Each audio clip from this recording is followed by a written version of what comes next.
La table des femmes.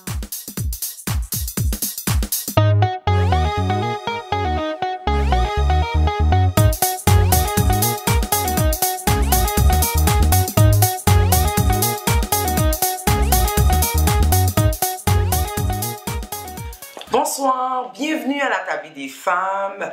Jessica n'est pas avec nous, elle n'était pas là non plus pour le premier épisode, mais elle va être de retour pour les prochains.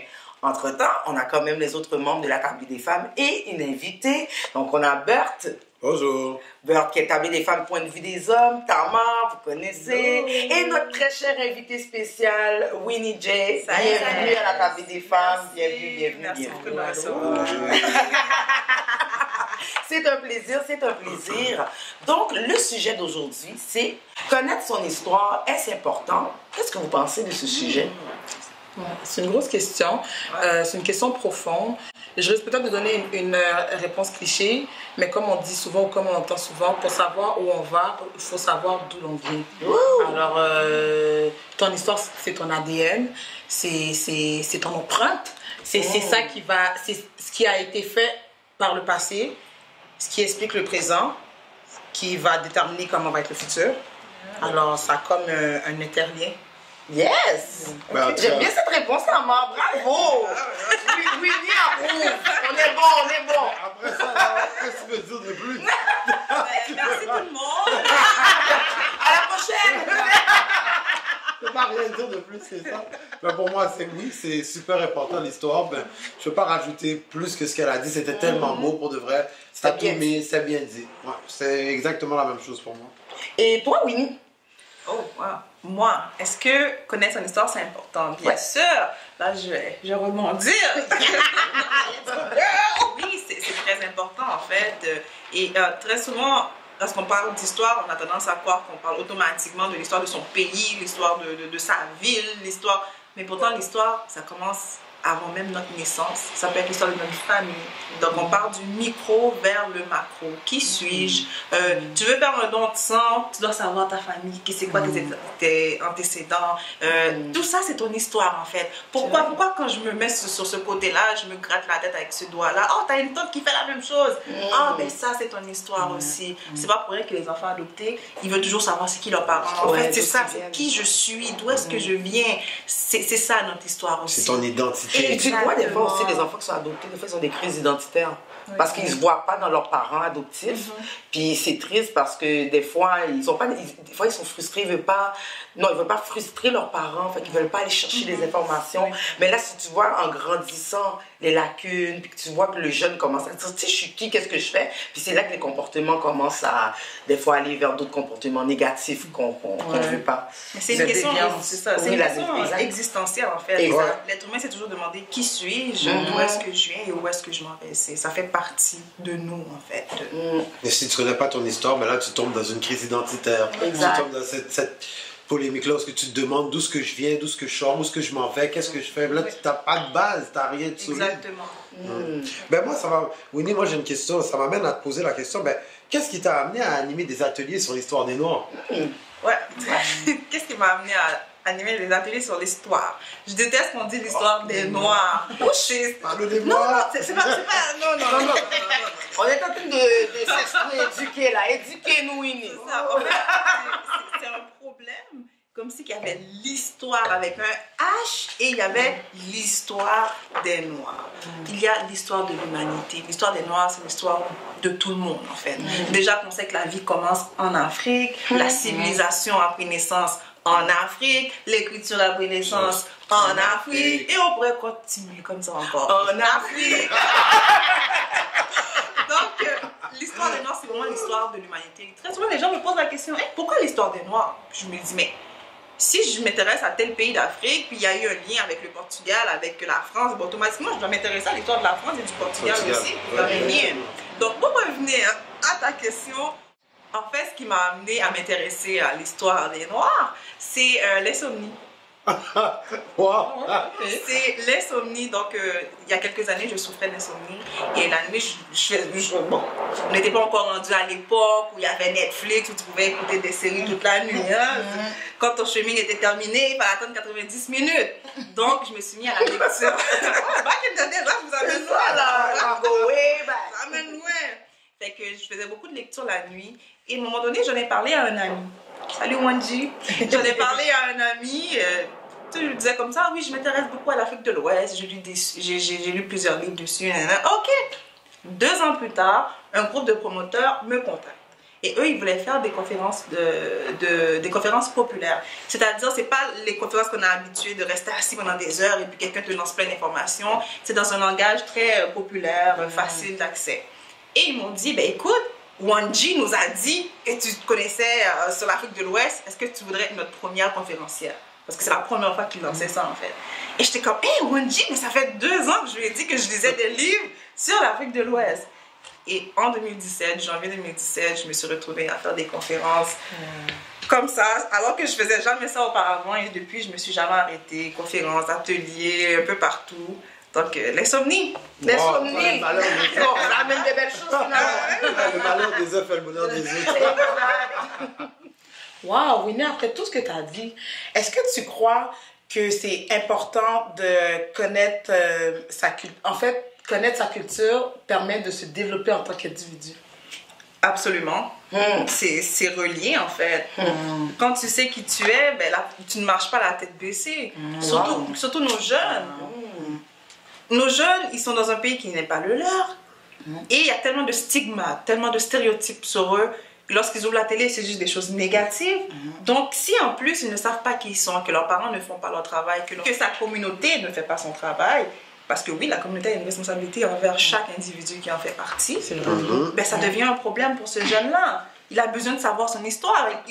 Lorsqu'on ouvre la télé, on l'associe aux gangs de rue. Il a besoin de savoir que son pays, Haïti, est celui où la liberté est née. C'est en Haïti que la liberté est née. C'est la démocratie, la définition même de démocratie. C'est en Haïti que c'est né. On nous dit toujours que c'est né en Grèce. La démocratie, les citoyens qui pouvaient voter, mais pour voter en Grèce à l'époque, il fallait être un citoyen de 21 ans et plus, un citoyen grec, de parents grecs. Alors que lorsqu'Haïti a eu son indépendance, toute personne qui mettait son pied sur le territoire haïtien était automatiquement libre et citoyen. Donc, cette définition du mot démocratie est née en Haïti. Mais si le jeune ne le sait pas, il va toujours penser qu'il est un perdant, qu'il est un loser, parce que c'est ce qu'on lui dit. Tu es noir, tu es africain, tu es antillais, tu es un perdant. Mais quand il sait que la liberté est née chez lui, qu'Haïti a envoyé des hommes se battre en Amérique du Sud, qu'Haïti est le premier à reconnaître l'indépendance de la Libye, et Haïti est le premier à reconnaître l'indépendance d'Israël. Quand il sait tout ça, il dit, qu'est-ce? Je suis solide, moi!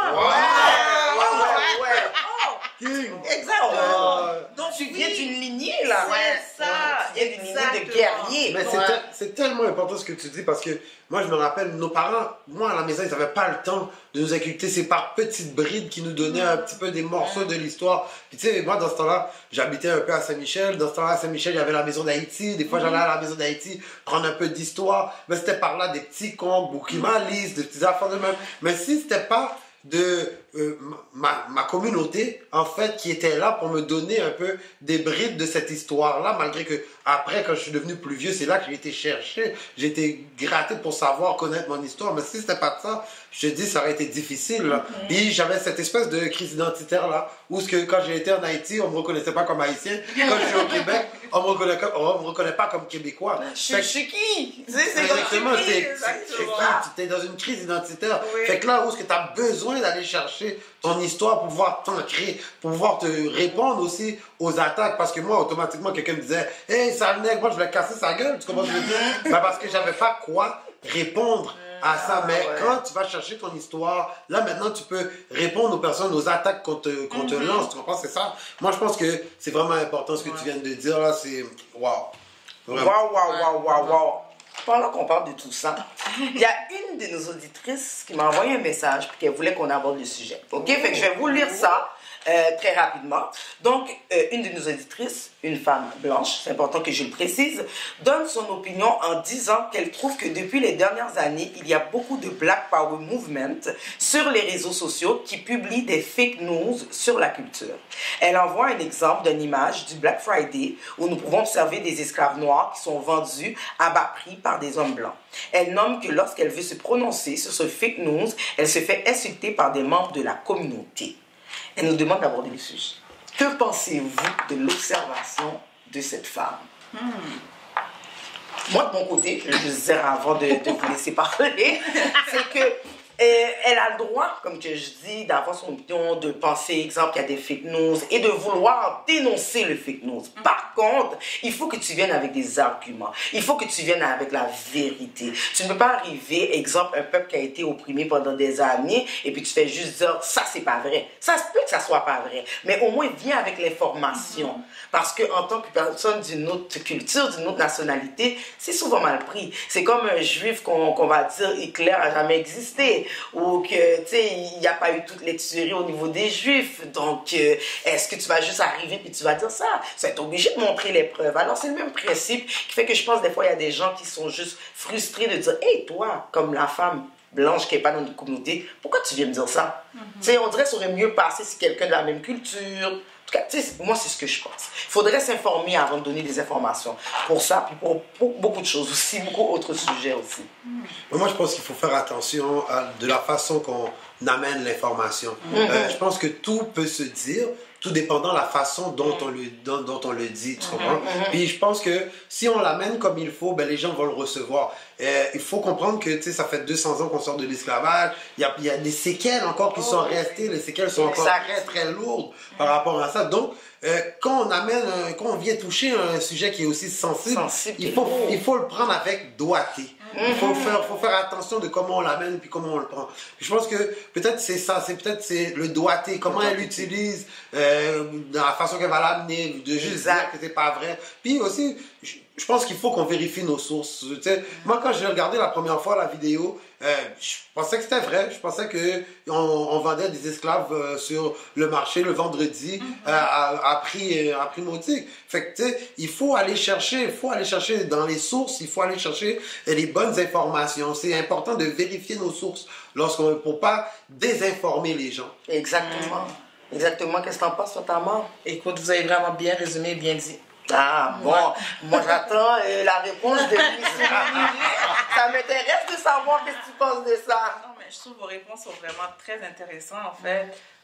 Ce qui m'a vraiment capté dans ce message, c'est qu'elle dit qu'il y a une apparition des Black Power Movement. Alors, j'ai l'impression qu'elle fait une chasse au groupe de Black Power, ok? Et c'est un peu ça qui me dérange dans tout ce qu'elle a dit. Donc oui, effectivement, il faut s'informer, peu importe la nouvelle, peu importe qui met une nouvelle. Même vous voyez, l'histoire, c'est comme n'importe quelle science. C'est calculable. C'est pas, je chante ça de nulle part. Non, on peut le vérifier, on peut le calculer. Si j'ai des sources, j'ai tel papier, des sources fiables, même si je refais 3-4 fois le même calcul avec les mêmes sources, on va arriver au même résultat. C'est ça l'histoire. Il faut toujours vérifier ses sources, effectivement. Mais cette chasse au groupe de Black Power, je me demande, est-ce qu'elle fait le contraire aussi pour les groupes de White Power ou pour la mauvaise information, la fausse information qui existe en général? C'est la question à se poser. Pourquoi elle ressent le besoin, dès qu'elle voit une information sur les Noirs ou des Noirs qui veulent prendre le contrôle sur leur destin, parce que c'est ce qu'on essaie de faire. Les Noirs, lorsqu'ils ont quitté l'Afrique, on a été mis comme captifs et qu'ensuite on est devenu esclaves, il ne faut pas mélanger, hein? Captifs après esclaves, ok? Ben, en fait, ils nous ont obligés à oublier qui on était, à effacer nos souvenirs, à effacer notre culture historique. Donc, c'est normal que 500 ans plus tard, que le Noir, il essaye de retrouver les petits morceaux qui lui ont été arrachés. Si sur le parcours, il se trompe, c'est pas grave. On est là les uns pour les autres et on va s'aider à trouver les bonnes informations. Donc, est-ce qu'elle est là, cette femme, lorsqu'il y a des fausses nouvelles qui passent sur notre histoire, mais qui sont utilisées par les autres? C'est la question à se poser. Est-ce qu'elle est là lorsqu'un film qui s'appelle Gods of Egypt sort et que les dieux égyptiens et les égyptiens sont des blancs? Alors que depuis 1974, le colloque d'égyptologie du Caire qui a été gagné par Cheikh Anta Diop, colloque d'égyptologie du Caire gagné par Cheikh Anta Diop, Cheikh Anta Diop qui est un chercheur sénégalais qui a gagné contre d'autres chercheurs en amenant la thèse que l'Égypte était noire. Donc, il représentait l'Afrique et il a gagné cette thèse en 1974. Donc, comment est-ce qu'en 2017-2018, un film God of Egypt sort et que ces Égyptiens ils ont la peau blanche? Est-ce que Madame Chevalière qui défend la cause des opprimés, est-ce est-ce qu'elle est là pour dénoncer? Parce qu'il y a des Noirs américains qui ont boycotté ce film. Ils ont dit non, ça on ne peut pas l'accepter. Est-ce que madame, elle a boycotté ce film? Est-ce qu'elle boycotte le white féministe qui dit que c'est elle qui aurait inventé le concept d'intersectionnalité? Est-ce qu'elle dit non, c'est fake news, c'est l'afro-féministe qui a créé ce concept? Est-ce qu'elle est là aussi de l'autre côté? Donc, c'est des questions à se poser. Moi, c'est juste ça que je veux savoir. Donc, c'est maintenant que le noir a essaye de prendre le contrôle sur sa narration, d'être lui-même le narrateur de son histoire. Donc, si tu fais partie de ceux qui ont effacé son histoire, ben, t'es pas vraiment la personne la mieux placée pour leur dire hey, tais-toi, c'est faux ce que tu dis. C'est juste ça que... Oui. Mais en parlant de ça comme fake news, est-ce que le Black Friday, le fait qu'ils disent que c'était là qu'on vendait les esclaves à bas prix, est-ce que c'est un fake news? C'est un fake news. Là, je m'imagine en Trump, là, fake news. C'est une fausse information. Je l'ai vu passer, je l'ai dénoncé, mais moi, je ne suis pas la chevalière sur Facebook qui voit une information qui devient fou. Au contraire, moi, mon travail, je le fais dans les locaux lorsque les gens viennent dans ma conférence, que je leur donne des sources et je leur dis, allez vérifier par vous-même. Parce que tu ne peux pas juste rentrer l'information dans la tête des gens, ils ont besoin de trouver cette vérité-là par eux-mêmes. Et c'est beaucoup plus signifiant. Effectivement, c'est une fausse nouvelle. Donc, c'est des groupes qui l'ont utilisé pour encourager les Noirs américains à moins consommer durant le Black Friday. Je ne sais pas si vous avez vu des vidéos passer du Black Friday aux États-Unis quand les gens se battent dessus. Donc, c'est des groupes... C'est des bas pour des télévisions. Oh, oui, mais qui sont pas chers. C'est ça.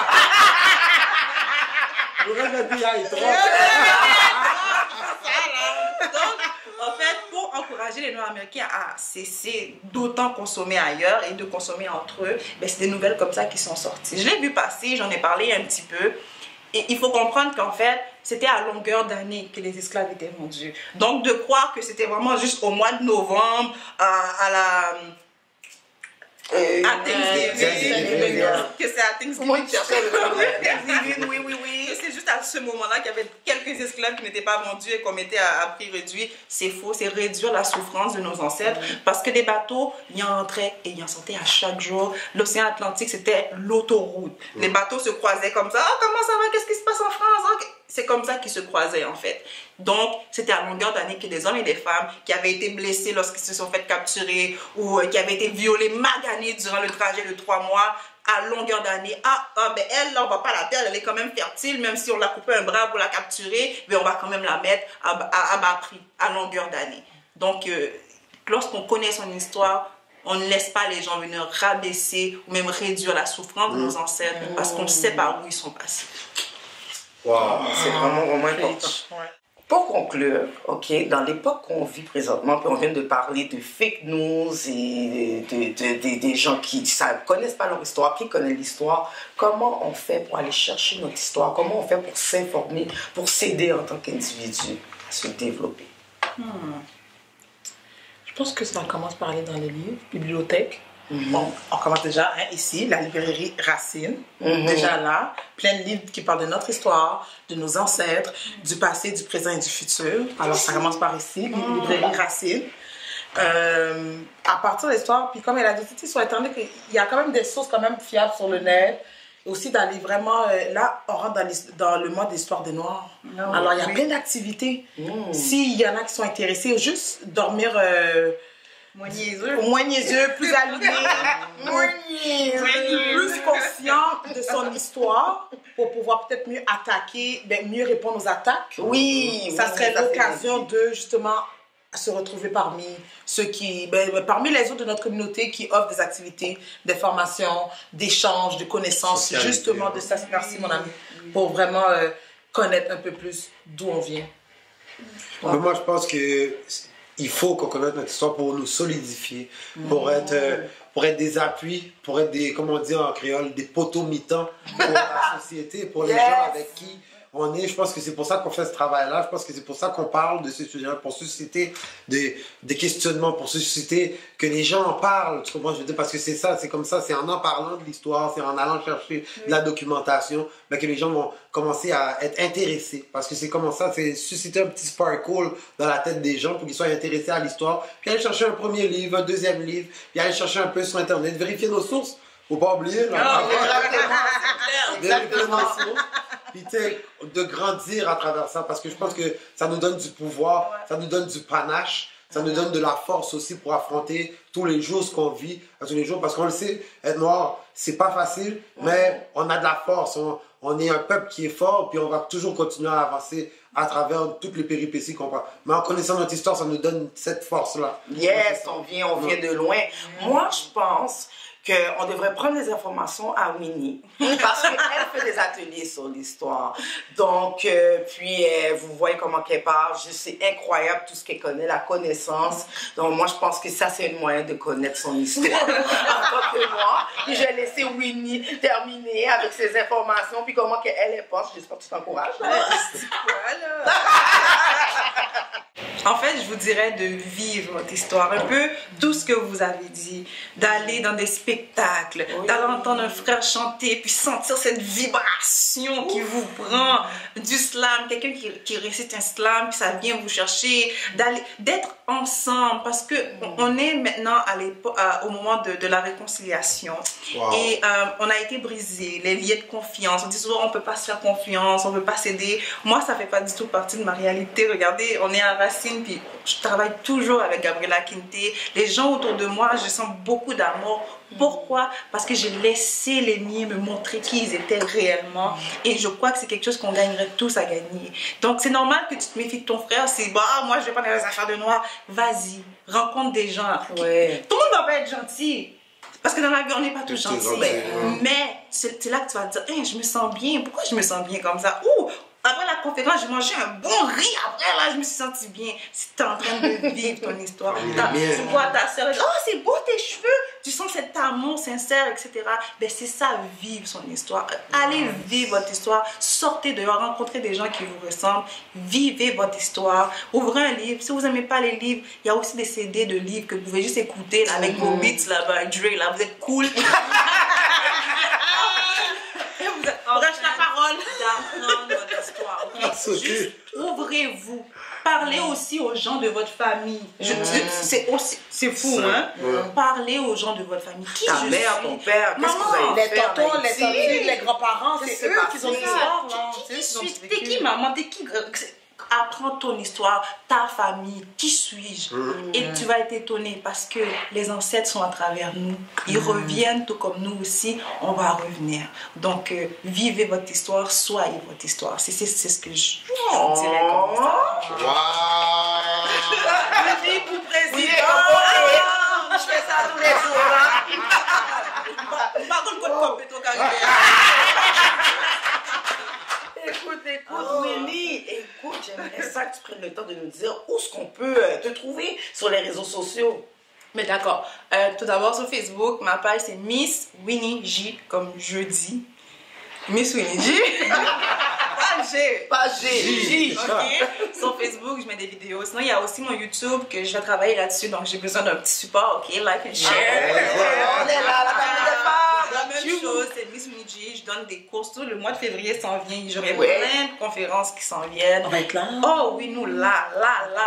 solide. C'est ça aussi, hein. C'est ça, c'est se soutenir. Notre histoire aussi, c'est ça, c'est se soutenir. Elles font quelque chose, vous partagez leurs vidéos. Oh, je suis pas trop d'accord avec le sujet d'aujourd'hui, mais je vais le partager quand même parce que ça va amener la discussion.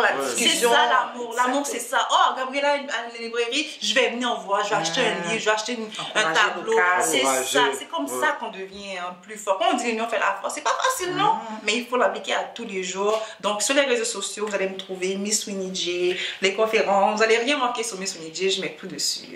Oh, merci beaucoup. Oui, merci d'être venu. Ça fait plaisir de t'avoir avec nous. Puis on espère vraiment un autre fois.